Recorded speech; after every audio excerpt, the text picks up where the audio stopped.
नबी पाक सल्लल्लाहु अलैहि वसल्लम के पास एक शख्स आया, उसने कहा या रसूल अल्लाह मैंने कलमा पढ़ना है पर 4 चीजें हैं जो मुझसे छूटती नहीं और आप उनको हराम कहते हैं, तो हुजूर आप हुक्म करें क्या करूं? फरमाया चल तू बोल वो क्या है? कहने लगा जी मैं शराब का भी आदी हूँ। माज़अल्लाह, बोलिए अस्तगफिरुल्लाह, सारे बोलिए मैं शराब का आदी हूँ, मुझसे छूटती नहीं। और फिर कहने लगे मैं चोरी का भी आदी हूँ, जाती नहीं। और तीसरी बात ये कि मैं माज़अल्लाह सुम्मा माज़अल्लाह जिना का भी आदी हूँ। और चौथी मेरे अंदर बीमारी है कि मैं झूठ बहुत बोलता हूँ, यादें छूटती नहीं। तो हुजूर अब आप मैं इनके होते हुए कलमा कैसे पढ़ूं? आपके दीन में ये शदीद बुरी चीजें और मुझसे छूटती नहीं, तो क्या हुक्म है? मेरे महबूब अलैहिस्सलाम को अल्लाह ने बड़ी हिकमत अता फरमाई है, बड़ा नवाजा है नबी पाक ने। हुजूर ने बड़े खूबसूरत जुमले कहे, फरमाया को सौदा कर ले मेरे साथ। अर्ज की हुजूर हुक्म हो, फरमाया चारों में से एक छोड़ दे, कलमा पढ़ ले, सौदा कर ले। कहा हुजूर हुक्म करे कौन सी? सहाबा कहता है अब हम घूम रहे थे कि ये क्या बात है, चारों चीजें हराम में कतई है। हुजूर कहते हैं एक छोड़ दे, मैं एक वादा कर। कहा या रसूलल्लाह हुक्म करे। तो सहाबा कहते हैं अब जब हुजूर ने कहा ना एक छोड़ दे, तो हम फिर तज्जिया कर रहे थे कि शराब बड़ी गंदी है, जिना बड़ा गंद है, चोरी किसी के हक में डाका है, जुल्म है। लेकिन मेरे नबी पाक अलैहिस्सलातु सलाम ने क्या खूबसूरत फरमाया, फरमाया चल तू झूठ छोड़ दे। क्या छोड़ दे? अल्लाहु अकबर। फरमाया झूठ छोड़ दे। अर्ज की बाकी? फरमाया बाकी अल्लाह फजल करने वाला है, तू झूठ छोड़ दे। अब लोग कहते हैं कि हम हैरान थे कि इतनी गंदी चीजें, शराब भी, जिना भी, चोरी भी, और हुजूर ने सिर्फ झूठ छुड़वाया है।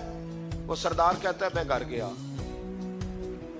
शराब की बोतल पे हाथ डालने लगा, दिल में ख्याल आया शराब पी के सहाबा के मजमे में जाऊंगा, तो अगर किसी सहाबी ने पूछा कि तूने शराब पी है, झूठ बोलूंगा तो नबी पाक के वादे का क्या बनेगा, और सच बोलूंगा तो उस महफिल नूर में बैठूंगा कैसे शराब पी के? कहते 2-3 दफा हाथ बढ़ाया पर मजा नहीं आया, मैंने पटखी दीवार के साथ बोतल, मैंने कहा ये तो गई, ये नहीं पीऊंगा आज के बाद। कहते फिर मैं बाहर निकला उस औरत के पास रात गुजारने जहां मुंह काला करना था। कहते जब पहुंचा तो उसने पहला सवाल पूछा, कहने लगी सुना है तू कलमा पढ़ गया है? कहते बस वजूद चकनाचूर हो गया। ओ मेरे दोस्तों, लोग पूछते तो है ना तू किसका बेटा है? हाँ हाँ ओ संगियो, लोग पूछ लेते हैं तू किस उस्ताद का शागिर्द है। और यारो याद रखो, तेरा हुलिया देख के लोग पूछते हैं तू किस मुर्शद का मुरीद है।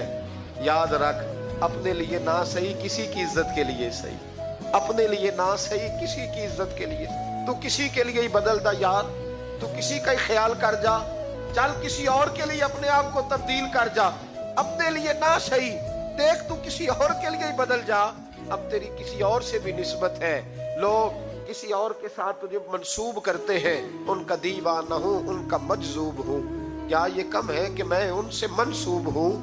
कहा उस बीबी ने, कहने लगी सुना है तू कलमा पढ़ गया है? कहते बिजलियां दौड़ गई। मैंने कहा अगर झूठ बोलूं तो हुजूर के वादे का क्या बनेगा? महबूब ने कहा झूठ नहीं बोलना। अगर झूठ बोलूं, झूठ तो इसके सामने बोल नहीं, अगर सच बोलूं तो फिर इसके करीब कैसे जाऊं? कहते वहां से भी लौट आया।